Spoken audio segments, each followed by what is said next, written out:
Ya, safari politik dan manuver politik ini gencar dilakukan para kandidat bakal calon presiden dan calon wakil presiden yang digadang-gadang akan bertarung di Pilpres 2024.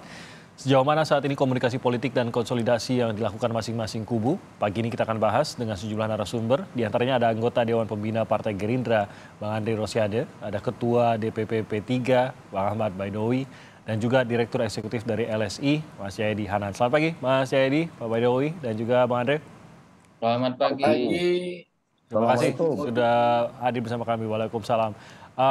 Kita akan bahas terkait dengan apa yang saat ini kerja-kerja sedang dilakukan khususnya para bakal calon presiden ini dan juga nanti perjalanan dalam mencari wakil presidennya. Namun memang hari ini kami belum berhasil mengundang salah satu perwakilan dari partai yang mendukung Pak Anies, tapi nggak apa-apa, nanti mungkin saya lebih ke Pak Mas Jayadi soal ini. Sementara ke Pak Prabowo dan Ganjar tampaknya kita sudah bisa terwakilkan lah dengan bapak-bapak yang hadir di sini. Nah, mungkin saya ke apa yang menjadi kerja-kerja fokus ke depannya dulu nih dari Pak Prabowo. Mungkin Bang Andre, saat ini saya yakin Bang Andre sedang berada di Sumatera Barat. Kemarin kita lihat juga bagaimana langsung aktif sekali di Sumatera Barat sama Pak Prabowo. Fokusnya akan kemana dulu dan terutama pembahasan terkait dengan koalisi nanti, siapa saja yang akan mendukung Pak Prabowo menuju ke Pilpres nanti, apakah masih akan mengejar dalam beberapa bulan ke depan ini, Pak Andre? Ya, yang pertama kalau ditanyakan soal koalisi ya, kami seluruh kader Gerindra sudah memberikan mandat sepenuhnya kepada Pak Prabowo dalam Rapimnas 12 Agustus tahun 2022 untuk menjadi calon presiden Republik Indonesia di tahun 2024 nanti, dan juga memberikan mandat sepenuhnya kepada beliau untuk menentukan siapa cawapresnya dan siapa mitra koalisinya. Jadi kami sami'na wa ata'na, apapun keputusan Pak Prabowo, ya bermitra dengan siapa dan juga menunjuk siapa cawapresnya. Saat ini alhamdulillah Jumat yang lalu terakhir bertemu dengan Gus Muhaimin dan teman-teman PKB, koalisi dalam keadaan solid. Dan Pak Prabowo berserta Gus Muhaimin tetap bersepakat bahwa kalau bisa koalisi Kebangkitan Indonesia Raya ini bertambah dengan bergabungnya partai-partai politik yang lain. Nah, ini terus dikomunikasikan.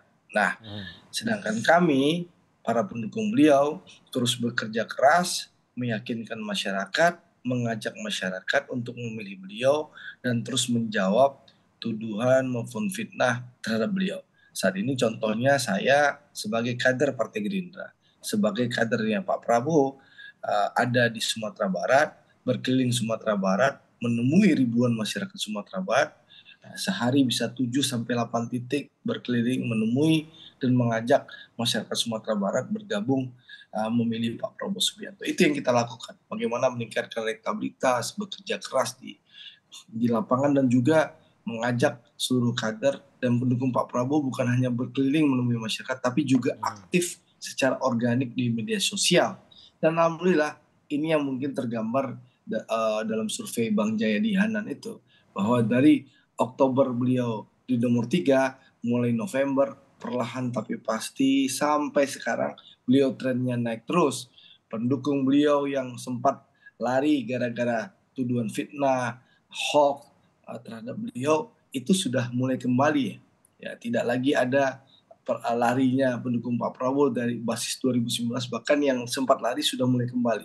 Dan yang ada pun pendukung Pak Jokowi di 2019 juga mulai bergeser ke Pak Prabowo, sehingga alhamdulillah kerja-kerja nyata kami di lapangan maupun di media sosial alhamdulillah sudah mendapatkan tren yang positif, dan insya Allah ini menambah semangat kami untuk bekerja lebih keras lagi, karena kami sangat tahu 2024 krisis di depan mata, ketidakpastian juga di depan mata.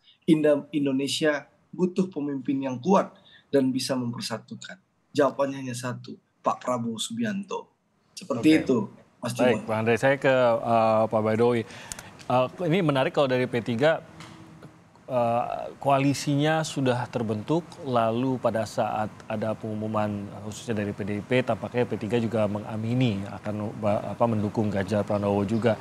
Nah, apa pengaruhnya terhadap koalisi kalau begitu, Pak Bedowi, dan perbincangan seperti apa yang saat ini ada di tengah koalisi dan seperti apa juga fokus pergerakan P3 khususnya dalam waktu dekat inilah karena sudah menyatakan akan mendukung salah satu calon presiden ini.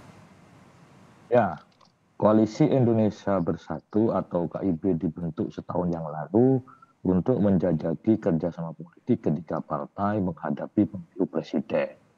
Nah, ketika KIB terbentuk, itu disepakati bahwa kita duduk sama tinggi, duduk sama rendah, berdiri sama tinggi. Tidak ada yang mendominasi satu sama lain. Nah, ketika KIB terbentuk, itu baru ada satu bakal capres, yakni namanya Pak Airlangga Hartarto dari Partai Golkar. Sementara PAN dan P3 belum memiliki nama bakal capres. Belakangan memasuki awal 2023 sebelum Ramadan, PAN, sahabat saya, kami PAN, melalui rakernasnya menyebut nama Pak Ganjar Pranowo, meskipun belum diformalkan. Tetapi kan tanda-tanda kawan-kawan PAN memiliki capres kan sudah mulai ada. Kemudian Rapimnas P3 memutuskan Pak Ganjar. Nah, dalam situasi seperti ini maka di KIB setara kemudian masing-masing partai memiliki bakal capres. Nah, itu kan yang harus dirunut ceritanya supaya tidak seolah-olah divonis P3 meninggalkan KIB.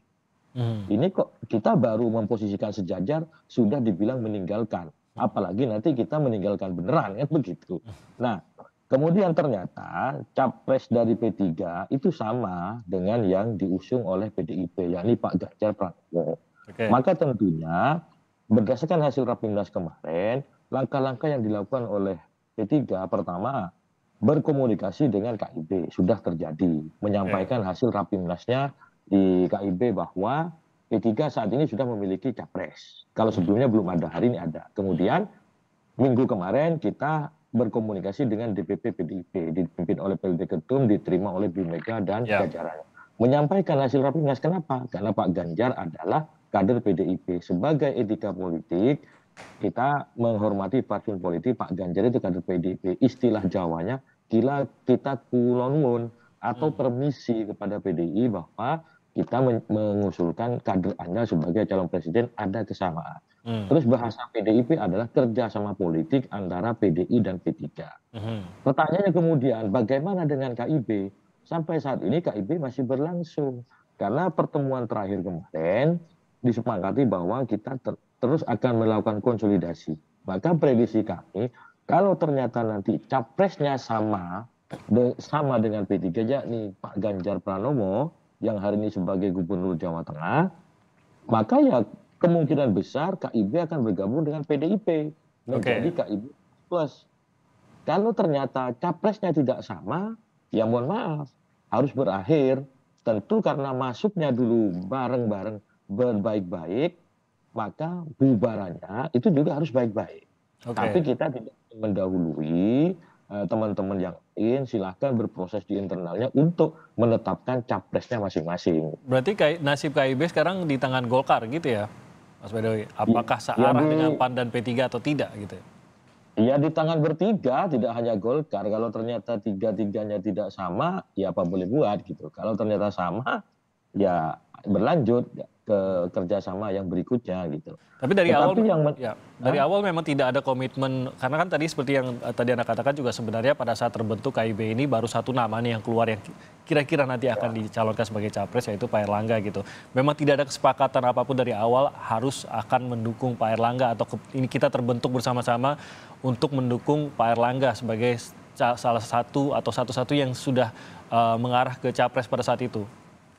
Oh nggak ada, secara institusi kita nggak ada kesepakatan siapa capres yang akan diusung. Cuman akan memonitor perkembangan elektoral masing-masing tokoh-tokoh potensial yang akan maju sebagai calon presiden atau dinominasikan sebagai calon presiden. Nah, hasil monitoring dari P3 itu menunjukkan nama Pak Ganjar memiliki kans untuk memenangkan kontestasi. Dan perlu diingat bahwa KIB ini terbentuk ketika P3 dipimpin oleh Bapak Suharto Mono Arfa.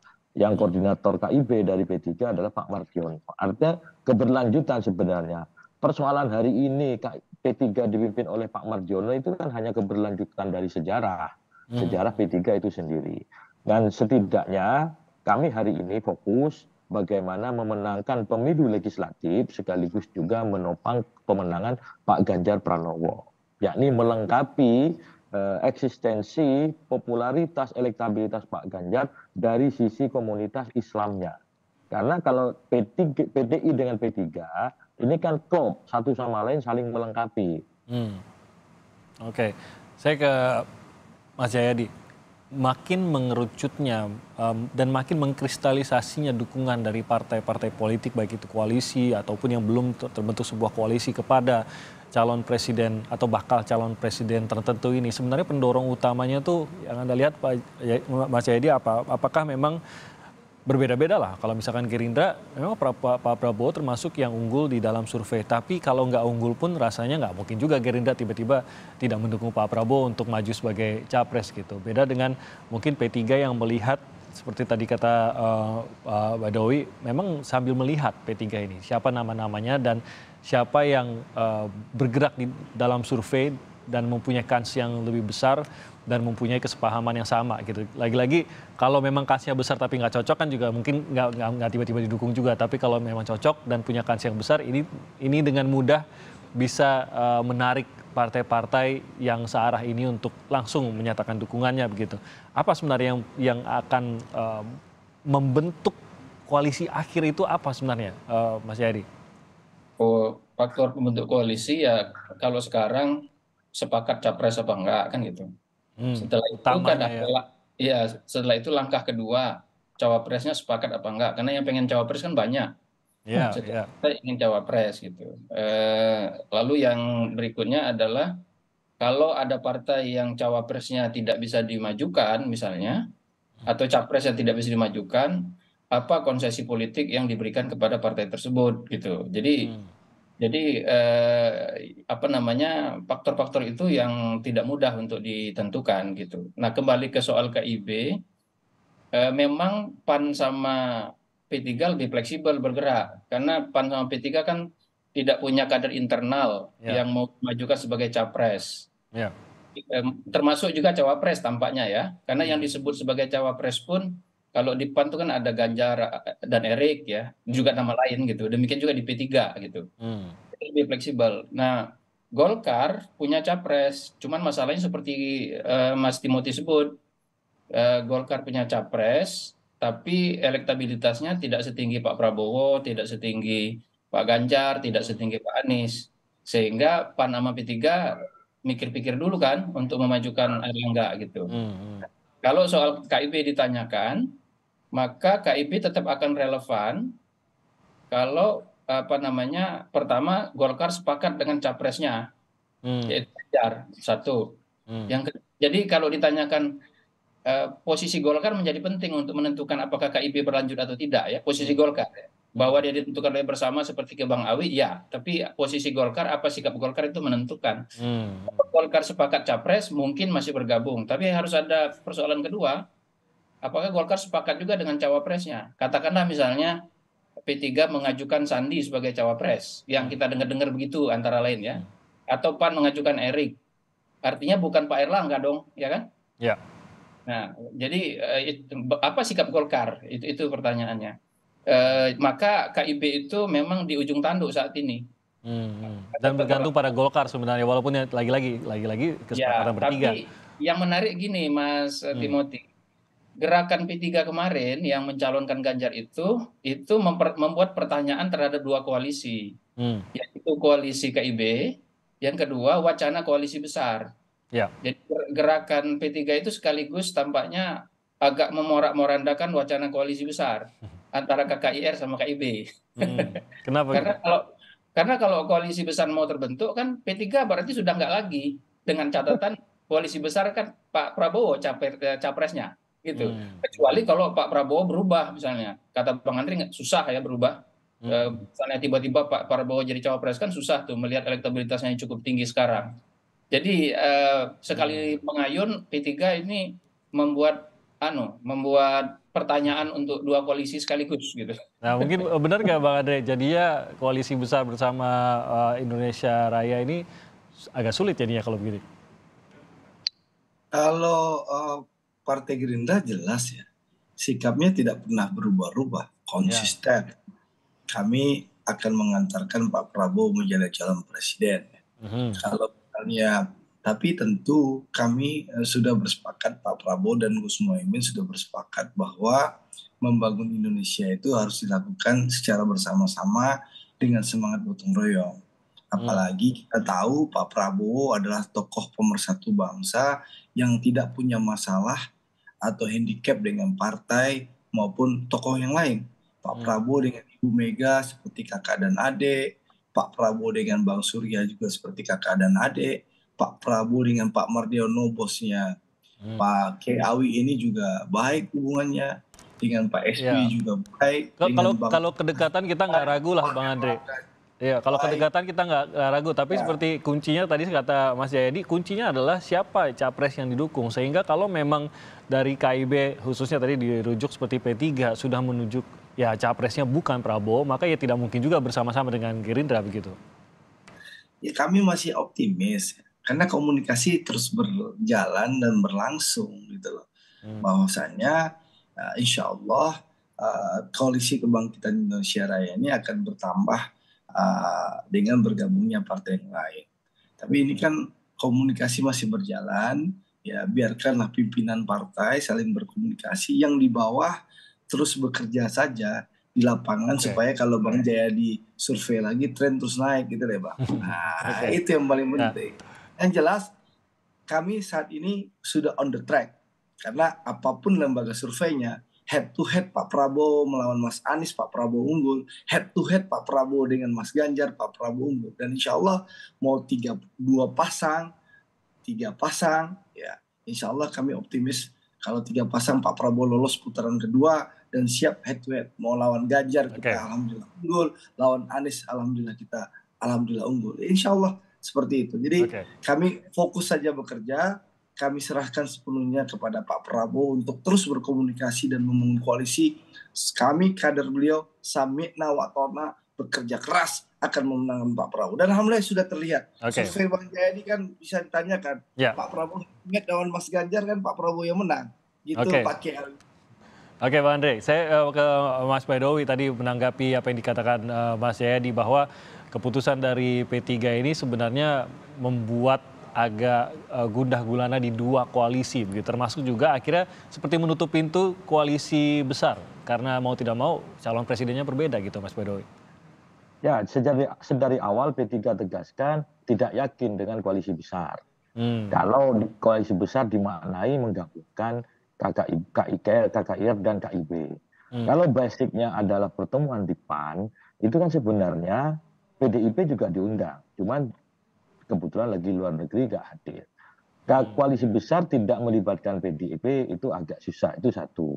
Yang kedua, ada problem kalau kemudian KIB dan KKIR ini bersatu. Apa problemnya? Problem di capres. Di KKIR sudah ada Pak Prabowo. Waktu itu ya sebelum P3 putuskan ke Pak Ganjar, di Gerindra di KKIR sudah ada Pak Prabowo. Terus kemudian di PAN menyebut-nyebut nama Pak Ganjar. Di Golkar ada nama Pak Erlangga. Maka kita lihat ini sesuatu yang hampir mustahil 3 capres disatukan. Nah, lebih baik kita putuskan. Ya sudahlah kalau koalisi besar tidak bisa terbentuk, ngapain juga dipaksakan. Toh kita bisa sama-sama mengusung pasangan calon dan demokrasi lebih indah apabila banyak calon yang berangkat. Nah, terbukti hari ini ketika kami beristihad politik mengusulkan nama Pak Ganjar di Rapimnas sebagai calon presiden, maka dugaan ataupun ketidakyakinan kami terbentuknya koalisi besar itu semakin nyata. Dan itu ya tidak ada masalah. Toh Pak Andre dengan Pak Muhaimin, Pak Gerindra dengan PKB itu sudah cukup tiket untuk memberangkatkan Pak Prabowo. PDIP ditambah dengan P3 semakin bisa untuk memberangkatkan Pak Ganjar Pranowo. Tinggal kemudian kita masih memiliki waktu 5 bulan lagi sebelum pendaftaran untuk mencermati perkembangan dan dinamika politik di lapangan untuk menentukan pasangan dari Pak Ganjar. Karena kita maju di pemilu presiden ini inginnya menang, tidak hanya sekedar ikut kontestasi gitu. Oke, nah saya ingin kalau begitu sebelum kita masuk nanti ke pemilihan cawapres ya Mas Jayadi, saya ingin tahu berarti kalau patokannya adalah siapa capres yang didukung. Capres dulu lah ya, kalau cawapres nanti mungkin akan bisa berbeda lagi nanti gambarannya. Tapi setidaknya siapa capres yang akan didukung itu nantinya akan membentuk siapa berkoalisi dengan siapa. Kalau sederhananya melihat gitu Mas Jayadi, cukup jelas sekarang dalam arti P3, PAN cukup jelas bisa saja berkoalisi dengan PDI Perjuangan. Ambil contohnya begitu. Sementara PKB masih berkoalisi dengan Gerindra. Tapi sebenarnya yang kita masih tunggu dan masih belum jelas itu betul tidak? Bahwa ya PKB salah satunya karena tampaknya PKB ingin calon wakil presiden, ya jelas lah ya ketua mereka begitu. Namun ini kan belum ada pengumuman ke arah sana. Yang kedua ya Golkar. Sehingga dua inikah yang masih belum jelas dan sebenarnya secara tradisionalnya apakah bisa terbaca kira-kira mereka akan dukungannya ke arah mana nanti, Mas Jayadi? Iya, betul. Kalau kembali ke soal pertanyaan pertama, capres itu menentukan ya. Tapi ini sebetulnya kan ada 4 faktor menurut saya yang berpengaruh itu. Ada 2 faktor yang cukup pasti, 2 faktor yang lainnya kurang pasti. Yang cukup pasti adalah capresnya dari segi elektabilitas. Pergerakan koalisi sekarang menuju ke arah pengakuan bahwa elektabilitas itu menjadi salah satu faktor yang penting untuk dipertimbangkan, ya kan? Maka kita punya sekarang 3 potensi capres kan? Sesuai dengan hasil-hasil survei, yaitu Pak Prabowo, Pak Ganjar, dan Pak Anies. Faktor kedua tadi yang disebut Mas Awi soal tiket, cukup nggak presidensial threshold-nya. Nah, 2 faktornya udah cukup pasti gitu. Nah, ada 2 faktor lain yang harus dicermati ke depan, yaitu komunikasi tadi yang disebut oleh Bang Andre, yaitu komunikasi antar pimpinan partai, antar partai, gitu. Karena misalnya antar partai ini, terutama yang sekarang bergabung di koalisi pemerintahan Pak Jokowi, itu kan tidak ada hambatan komunikasi satu sama lain sebetulnya kan, baik pimpinannya maupun partainya. Jadi potensi mereka untuk saling membentuk koalisi sebetulnya cukup banyak. Karena cukup banyak maka tidak mudah untuk tidak mudah untuk menjadi mengkristal. Faktor yang keempat, yang terakhir adalah soal sebetulnya maunya pimpinan partai apa gitu. Nah itu kan Bang Andri pun kayaknya tidak tahu atau tidak mau menunjukkan maunya Pak Prabowo apa gitu kan. Ada 2 kemungkinan tuh, Bang Andri itu sebetulnya tahu tapi tidak mau mengatakan, atau sebetulnya memang dia belum tahu gitu. Jadi nah 2 faktor itu harus kita tunggu. Benar nggak Bang Andri? Beberapa bulan ke depan ya, sampai hari H. Ada 1 faktor tambahan menurut saya yang membuat kita belum bisa menentukan secara cepat. Masing-masing partai ini, walaupun sekarang sudah terbuka semua siapa capresnya, itu menurut saya tidak akan dengan mudah membuka siapa pasangannya. Karena bisa jadi mereka sudah punya pasangannya, bisa jadi. Misalnya bisa jadi Pak Prabowo itu udah yakin Pak Muhaimin yang jadi cawapres, bisa jadi ya. Tapi itu tidak akan dikatakan sekarang. Kenapa? Karena itu bagian dari strategi. Nah, jadi dengan situasi tidak ada calon yang dominan, baik calon presiden maupun pasangan capres-cawapres, maka lebih baik kalau main catur tidak mengambil bidak putih. Tunggu biar orang lain buka langkah duluan, baru kita mengantisipasi. Kira-kira itu. Oke, biasanya sih Bang Andre nggak mungkin nggak tahu sih. Cuma memang kalau di depan kamera lebih tidak terbuka. Mungkin nanti diajak ngopi-ngopi dulu mungkin biar dapat gambarannya.